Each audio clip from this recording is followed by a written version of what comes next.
I believe we're expecting more than 150 students today representing various high schools throughout Greater Detroit who will be joining us and participating in this event. United Way for Southeastern Michigan, along with our partners, who are noted on the back of your program, have convened today's Detroit GradNation Community Summit. This summit is part of a larger initiative of the America's Promise Alliance, an organization which aims to increase national graduation rates to 90% by 2020. We would not be here without them today. As part of that effort, GradNation summits, just like this one, have been held and hosted across the nation to tackle challenges and share solutions to better ensure students are engaged and ready to graduate and able to transition into college and/or technical training and careers. A few years ago, when United Way last convened the Detroit GradNation Summit, the aim was to inform and engage our community in solutions around the high school dropout crisis that was occurring both locally and nationally. This was a time when our schools were badly failing our kids. We said, along with others, that it was unacceptable, and we got to work. We raised the question, if not us, who? If not now, when? Over the past 7 years, United Way has worked closely with a number of partners, many of whom are here today, to help improve graduation rates at schools across Greater Detroit. I can confidently say that through our high school turnaround initiative, in partnership with General Motors, we have made significant strides. Together with our partners, our network of schools have an average graduation rate of more than 80%. We're moving closer to that 90% goal each year. However, as the education landscape in this community and across the nation continues to evolve and challenges mount, we have much more work to do.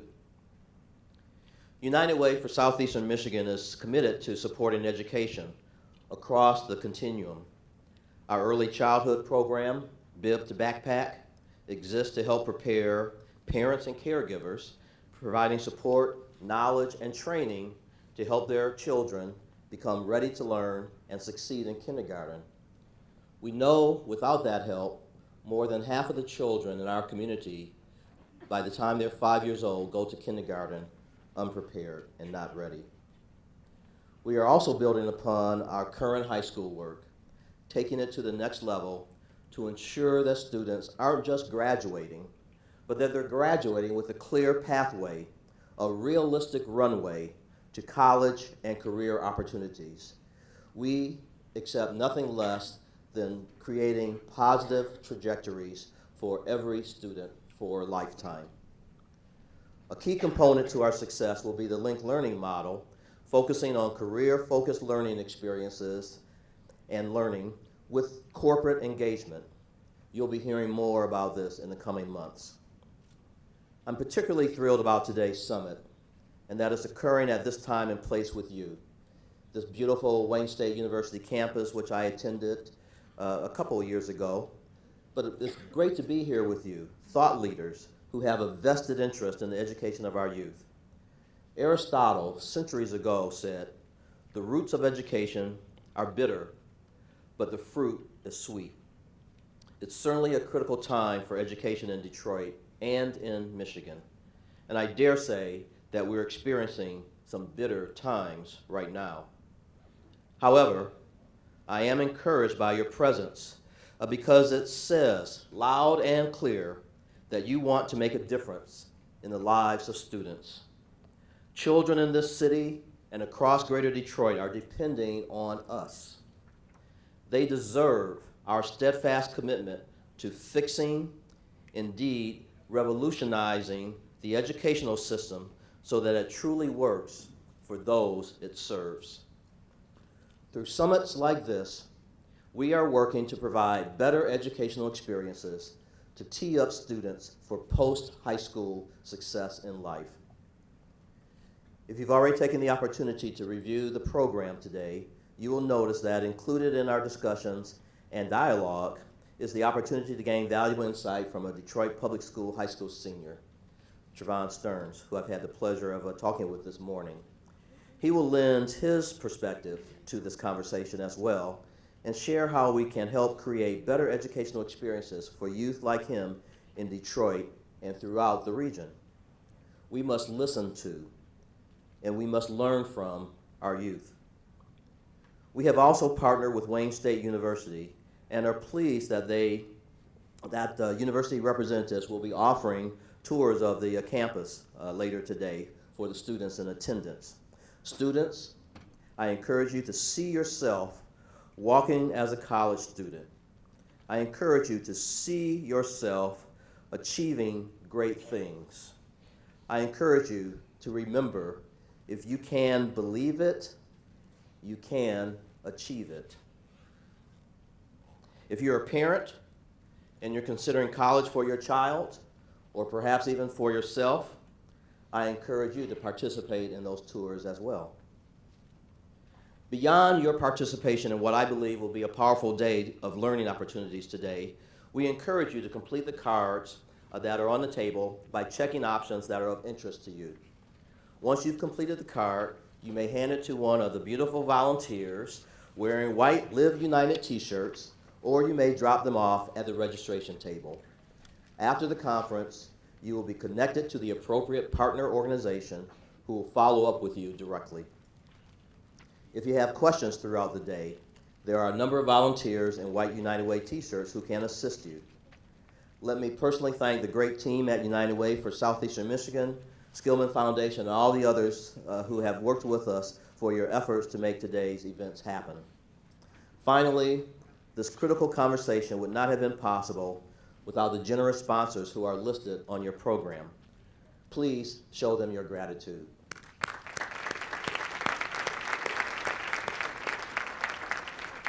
I'd also like to personally acknowledge our host, Wayne State University, and its Office of Admissions and the Academic and Success Center, whose staff have created a very special experience for our students here today. Thank you for taking time from your busy day to spend it with us. It will be time well spent. We hope you will find your experience both enlightening and motivational, inspiring and uplifting, and that you continue to be part of the conversation and actions that lead toward a good education for all students. Welcome to Detroit GradNation.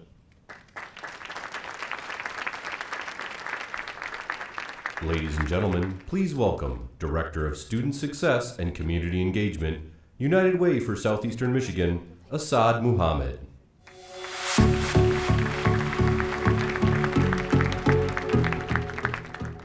Good morning, everyone. It's so beautiful to see everyone out here today. This has been a long time in the making. I would like to really thank America's Promise Alliance. We have their team out here joining us from Washington, D.C. As you all know, you can't do much without great partners. And we've been fortunate to have the great partnership with America's Promise Alliance. Next to the stage, I would like to bring up Senior Director of Community Engagement, Crystal Morris Murphy. Crystal has nearly 9 years of experience with America's Promise Alliance, planning over 100 community summits across the nation to have this important conversation around graduation and post-secondary success for our students. So Crystal's going to come up here and tell you a little bit about America's Promise Alliance.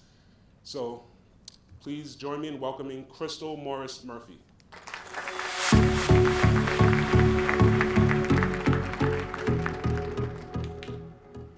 Good morning. So I heard Aretha, Queen, Tupac, and Michael. Now that's how you start a GradNation Community Summit. I'm in a big D, y'all. I need that soundtrack before I can go back to Washington, D.C. I like to take that with me. It's been great, thank you, and it's wonderful to see you here. Again, I'm with America's Promise Alliance, and how many of you have heard of us by show of hands? Maybe the first one, okay. Okay, not too bad. We are a national nonprofit dedicated to improving the lives of kids, And we've got over 400 national partners that help us do this work. And we do it in a five promises platform. So we believe that every kid deserves a caring adult, a safe place, a healthy start, an effective education, and an opportunity to serve others. And so to lift up that effective education promise, we created the GradNation campaign. And you heard Dr. Gray mention that the goal of the campaign is to reach a national graduation rate of 90% by the year 2020. And so we are doing 100 of these summits across the nation. We've been doing this since 2013 with generous sponsorship from AT&T. And so we started back in 2008 with Detroit, and you all are still with us, the United Way of Southeastern Michigan. And we are here because we genuinely care about these children. And, you know, everybody in this room feels the same way. But we hope that today will be a fantastic learning opportunity for you. So I just ask that you check your egos at the door, listen to the kids, and let's do what we can to help prepare them. I actually have a video that I want to show you, and you can hear it directly from them. You don't need to hear me standing here talking to you about it. So see what our kids have to say. It's serious, and we need as many caring adults in their lives as possible. So go ahead and roll the videotape. Thank you for coming.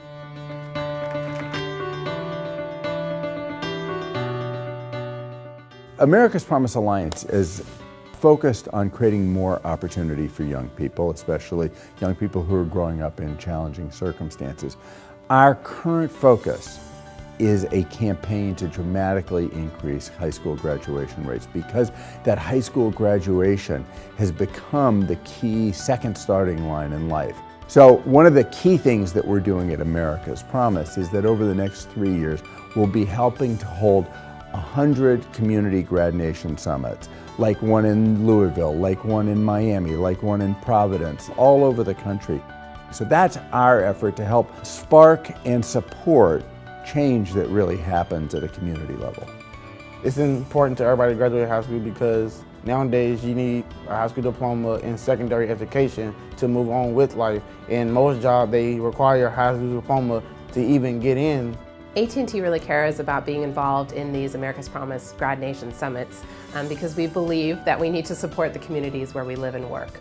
The most important way we would say to do that is to support education, and when you do that, you make communities stronger, you make them safer, you make them more economically viable, and you help people find jobs. Education is the foundation of the future for Kentucky and for the whole world. Today's summit had business people, you had community leaders, you had educators, and if we get the children to make their voices known about what they need, then we can make such positive changes. We're here in Miami today with over 300 people who've come together really focusing on how do we boost educational attainment, because we know that unless that happens, this next generation is not going to be trained for 21st century jobs. So today, throughout the day, we'll really be talking about the solutions in our community and what are the resources and partners we need to move forward to address the high school dropout rate. The thing that I hope the most as a result of the summit is an increased level of awareness, because when people are well informed, they become more engaged, and I think we need more people to understand that. For us in Providence, we are focusing on educating our kids from cradle to career, making sure from the time that they're born that the parents and the children have the help and focus that they need. This is important because without a high school diploma, it's very difficult to be successful, especially in the economy that we have today. I feel like if all the students are able to have a voice, it'll be a solution that we can all use, because we know what really needs to be changed and what's going to get us more engaged in the classrooms, and also what's going to make us want to come to school in the first place and improve those graduation and attendance rates. There's lots and lots of work to do. There's no rest. But I think that we've made a good start, and things like increasing high school graduation rates are an indication that more communities, more individuals, and more institutions are really paying a lot of attention to this issue. Ladies and gentlemen, please welcome anchor WXYZ Detroit, Carolyn Clifford.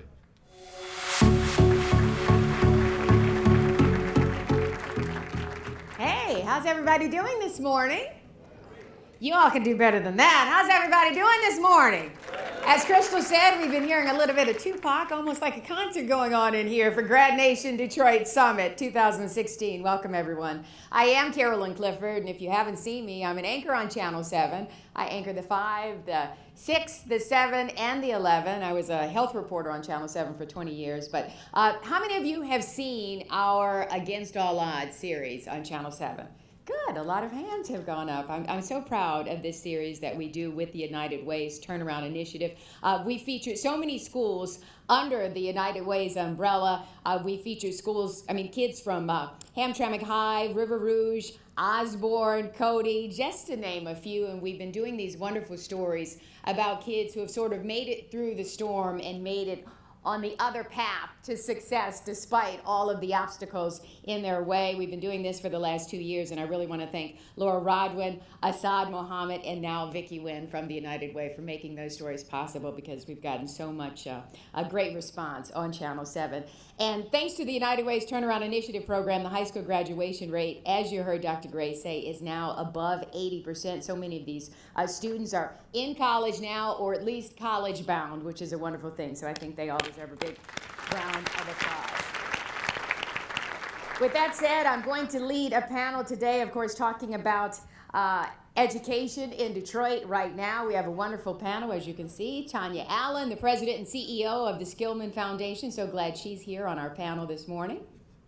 Dr. Gray, CEO of the United Way for Southeastern Michigan.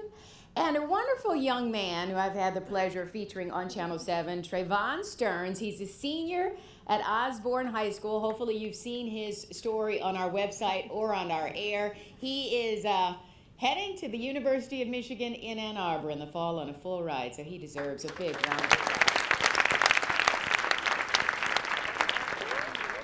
With that said, let's get to it. We're going to start with Tonya Allen. So let's talk about the landscape of education right now in the city of Detroit. What's your opinion on it? Okay. Well, good morning, everyone. I'm really happy to be here with you. And so if you want to learn about the landscape, get ready to be confused. All right, everybody get confused. So there are 120,000 school children in the city of Detroit. About 20,000 of them decide that they do not want to go to school in the city of Detroit and go to neighboring suburbs or to charter schools outside of the city confines. The remaining 100,000, about 46% of them go to Detroit public schools, about 47% go to charter schools in the city of Detroit, and then about, maybe 7,000 to 8,000 go to the EAA. Now, the challenge with that is that most of us don't know which one is an EAA school, a DPS school, or a charter school. There is no centralized governance over our school system. In actuality, we have 14 different bodies who make decisions on schools opening and closing. Over the last 10 years, we've had more than 200 closings of some form or another and 100 openings. And all of that done without any Detroit voice in it. So we have no elected school board. The school board, our district has been run predominantly by an emergency manager. Our school board, our EAA is an appointed board by the governor with representatives across the state, but the EAA is solely in Detroit.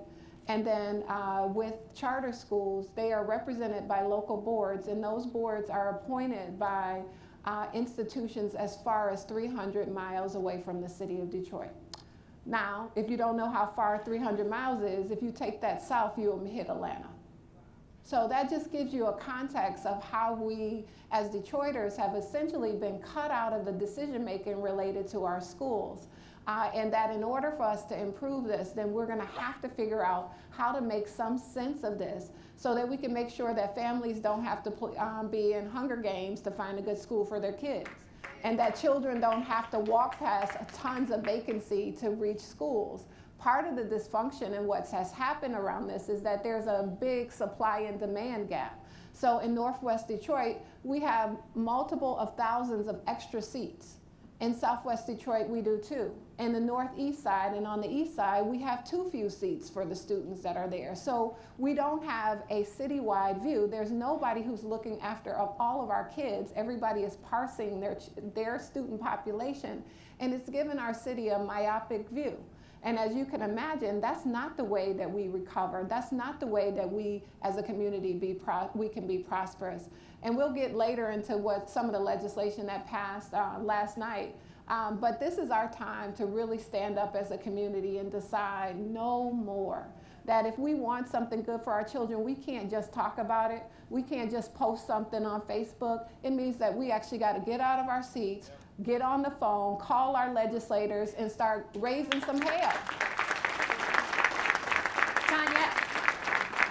Tonya, I have another question for you, because so many families are leaving Detroit and sending their kids elsewhere. But what are some of the steps that have been taken by the Coalition for the Future of Detroit School Children? Address some of those issues as well. So the coalition came together well over a year ago, and basically our intent about a year and a half ago was to get Detroiters together to stop fighting over small things and figure out the majority of things that we believe could work for our students and for our schools. And many of the things that we recommended was a centralized entity called the Detroit Education Commission that could open schools and close schools, create an even playing field for both charters and DPS. The second thing we have advocated for is that the state needs to take over the debt. They've run, for Detroit Public Schools, they've run a deficit every year that they've had it under their control. And as a result of that, we have parents, as they close schools without a lot of community input, parents leave. So every time they close a building, 30% of the parents decide, this is too destabilized for me and my children. We're gonna go somewhere else. So essentially, when we start talking about people are choosing schools, it's not really a choice when you're really an education refugee. That's literally what's happening in our city. And so part of what we've also recommended is a common transportation system that could get kids to both charter and traditional school. Because if you have choice and you can't get there, that's no choice at all. If you have crappy choice, that's no choice at all. Choice is when you have multiple high quality options that's available, and we believe that the Detroit Education Commission could do that for us. In addition, we think a common enrollment system may be helpful for families, students, and parents. As well as a deep investment in curriculum across the sectors. So one of the things we found from teachers is that all of them said, in every single sector, no matter if they were in EAA, DPS, or charter schools, we don't have a strong enough curriculum. And so we have to make some investment in our teachers and in our classrooms, which is the most important things. Our students deserve happy adults in their classroom, adults who are prepared and equipped to educate them and to stretch them, not to give them easy work. I'm looking at some of the kids. I know y'all want that easy work, but they need to challenge them because they have so much potential. These young people, the one thing I would say about this is whenever I talk to young people in the city of Detroit, the one thing I know is that they are brilliant. They are brilliant, and their schools are broken. Their schools are broken, but they are not broken. And we have to make sure that these schools get fixed so that they can live up to their potential. Wow. Dr. Gray, let's turn to you for a second. Of course, I've been following the United Way's Turnaround Initiative program, and you've done so many wonderful things in a challenged environment. So talk about some of the successes that you've seen with the program and some of the challenges. Thank you, and Carolyn, we greatly appreciate your support of our work as well. You know, in addition to the powerful description of the landscape that Tonya articulated, we've also had 3 emergency managers. We've had tremendous turnover in principals and teachers. We've had enrollment declines that are unprecedented in the country. The district is a fraction of the size it was a mere few years ago. And all these things are occurring at a time when our children are being educated, and the expectation is that they will be competitive with children who are educated in Shanghai or Singapore or Birmingham, Michigan. And many of them actually do succeed even under those circumstances. The work that we've done with our partners certainly would suggest that there are a number of things that can be helpful. Reducing the size of large 1,000, 1,200 student high schools to micro academies like at Cody High School or Osborn, where the students are in more manageable 400 or 500 size schools. Was one of the important lessons learned during the course of our work. Certainly, it may come as no surprise to anyone that you have to actually be in school to learn something. And so attendance is really important. And so much of the work, as simple as it sounds, was to make sure that kids were actually there. And kids are not there often not just because they want to skip school, but because they may be afraid to walk in a neighborhood where they feel threatened. Or they may be bullied in school, or any number of things, or there are social conditions at home that make it very complex. So the United Way, we are not education experts. We are community support organization, and we provide the supports to the educators whose skill set we respect tremendously to help them get the students in school. There are behavioral issues in school that if you're being suspended, if you're being expelled, again, it severely hampers your ability to learn and to get what you need. And so we work or provide partners to the schools who can help with those kind of behavioral issues, restorative practice, not kicking the kid out immediately if they misbehave, but finding other ways to deal with their negative behavior. These are the sort of challenges that we've overcome, and that the lessons that we've learned as a result of this partnership over the last 7, 8 years now. Okay. Dr. Gray, before I move on to Travon, do you want to comment at all on what the state legislature did last night? I know they were working until 4 a.m. I know you did an interview this morning on the radio speaking about it, but do you want to comment for us? Oh, so you asked me instead of asking Tonya. Yes. Yeah. She knows I'm going to say something inappropriate. Yeah. Well, there's really no way to sugarcoat what happened last night. The House passed a bill that is completely unacceptable. It does nothing for children and their education. The way I sort of conduct my life professionally and personally to the extent that I possibly can is I always look at it through the lens of what's in the best interest of children and families. And other than the fact that the debt is paid off, this bill accomplishes virtually nothing, and it sort of is a declaration of war on teachers, who are arguably the most valuable profession in our society. Why would you wage war? Why would you declare, hostility against the people who are most responsible for the thing that for almost every human being is most important to them, their children? Why would you do that? I mean, so this House bill attacks unions. It takes away bargaining rights. It just slams union. It's an anti-union bill. It's not an education bill. And so I think you could probably summarize my response as not terribly happy. It stinks. The good news is that there's a much better bill that the Senate passed. And our efforts now have to be concentrated on trying to get this bill to move to conference, and that more of the elements of the Senate bill will prevail than of that House bill.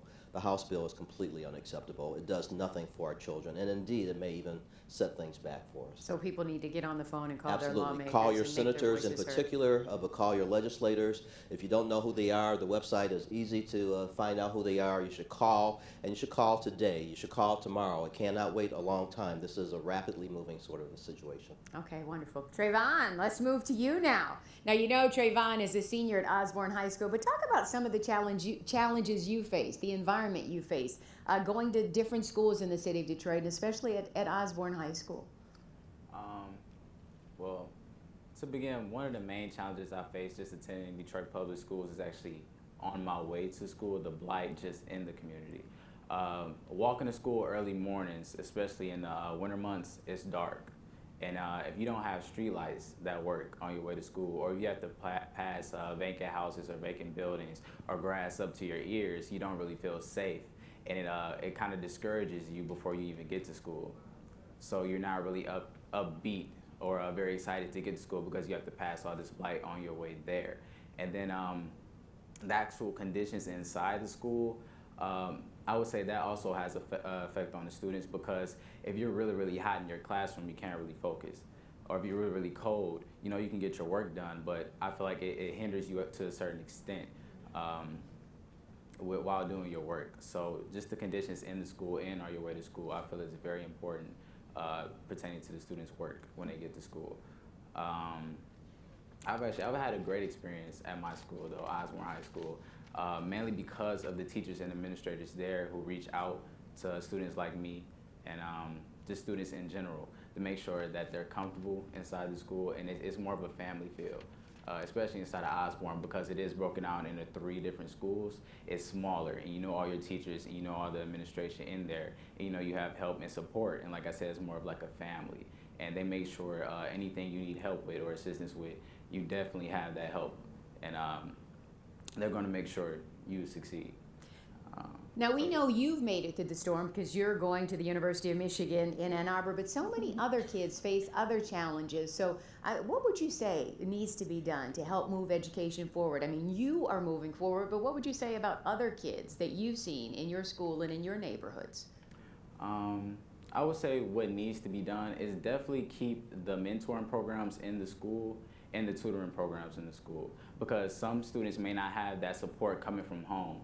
So they really go to school to confide in somebody and then look for that support and help in the school. So for example, like a community service group in my school, Build On, they stay with the students. They're all 4 years of their high school career. And we participate in different service projects around the community, such as cleaning up the blight, boarding up houses, cutting grass, and also just tutoring elementary students. But it's always a support that the students can go to, and they know they can go there for help for anything that they need, classwork, just to vent and get some things off their chest. So things like that. Also, United Way is a big help in our school. They reach out to the students as well. And it's a quick loans program that we have in our school through United Way. And that teaches about finance and things like that.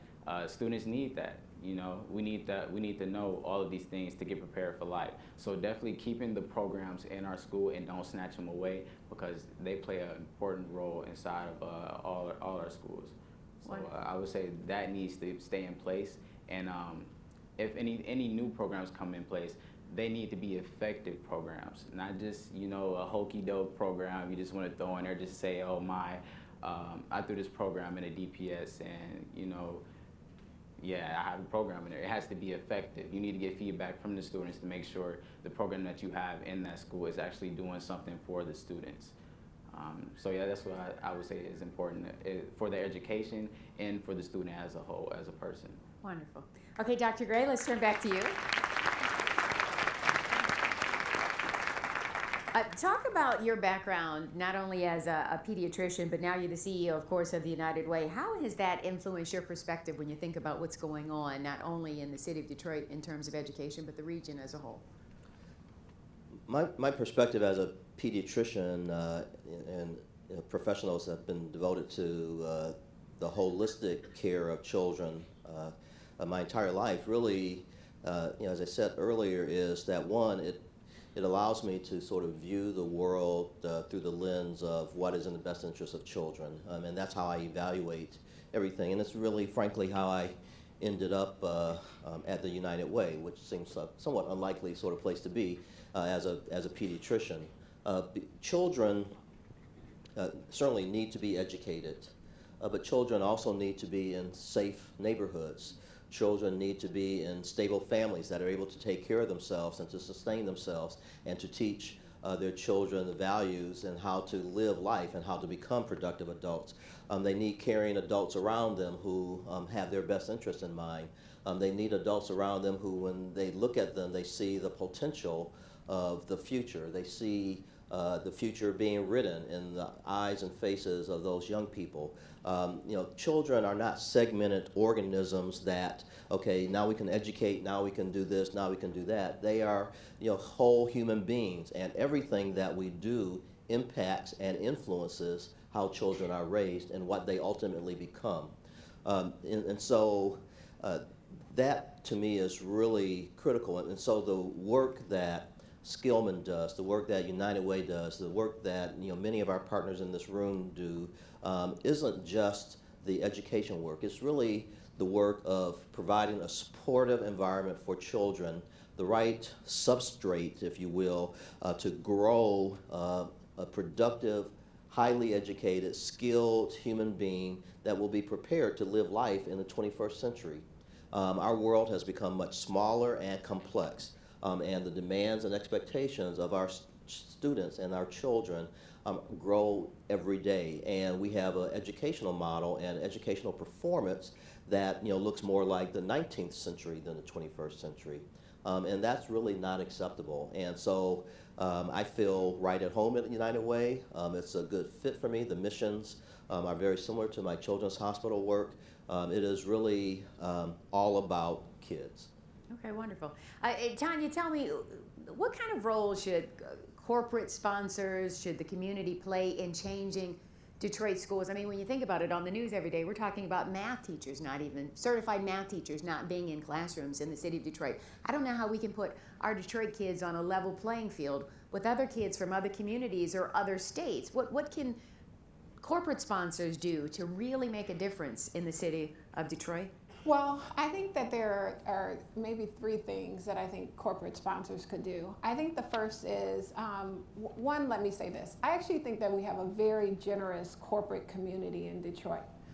Many of them support individual programs in schools, and they may give discrete dollars to projects. And what I would say about that is that I think we need to continue to have them bring their volunteers in the classroom.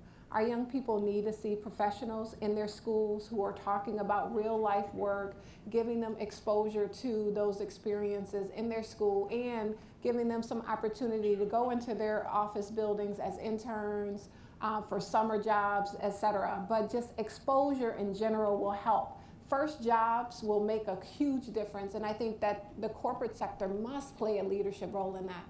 The second thing I think is that the corporate sector has to stop funding in these discrete ways. They need to develop an agenda for our schools. We're looking toward the future of where we're going. What does our economy look like? We all know we live in the hotbed of the automotive industry. Everybody hears about these driverless cars, these autonomous cars. Are we having a discussion about autonomous cars in Detroit? In Detroit schools? Are our students having any conversation about that? Are we having conversations about coding and technology? We're not having those conversations. What we know is what the economy is going to translate into. We're not having those conversations in our schools. And that, if the corporate community could get behind what does the economy look like, how do we help bring those skill sets into the schools, and how do we fund it in a robust way, then I think we can make a difference. And the last thing is that we need our corporate community to lift their voices. We cannot sit, none of us, we cannot, as a city, we cannot afford to sit on the sideline and wait for Lansing to tell us what to do. We've already waited on Lansing, and you see what we have right now. Not the legislation, I'm just talking about the way the school system looks, or the lack of a system looks in our city. So we really need those corporate voices, those corporate lobbyists to play a significant role in lifting up our children and putting them as a priority. It's just as important as any other thing that's happening in Lansing. Wonderful. Travon, let's talk about your success for the future. You're heading off to college. You've gone through the trenches at Osborn High School in different communities, and you're a success already. But what do you need, do you think, to make it through the University of Michigan and come out on the other end with a degree in hand?